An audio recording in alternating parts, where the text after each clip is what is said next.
Final plan क्या है?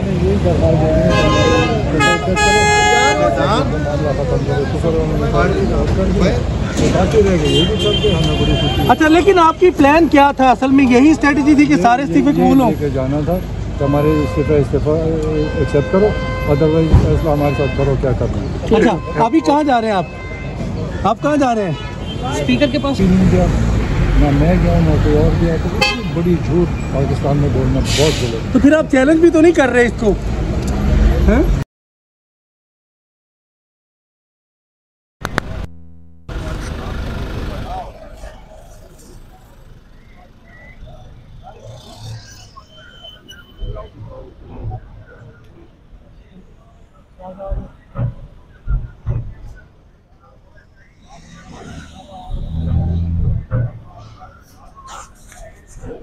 इस वक्त आप देख रहे हैं कि नेशनल असम्बली के मेंबरान पाकिस्तान तहरीक इंसाफ के इस वक्त नेशनल असम्बली का रुख कर रहे हैं, क्योंकि इस्तीफ़े मज़ीद 35 मंजूर कर लिए गए हैं। इसीलिए आप इस वक्त देख रहे हैं कि जितने भी नेशनल असम्बली के मेंबरान हैं, यानी पाकिस्तान तहरीक इंसाफ के रहनुमा हैं, वो इस वक्त नेशनल असम्बली में अपना एहतजाज, अपना प्रोटेस्ट रिकॉर्ड कराने के लिए आ रहे हैं।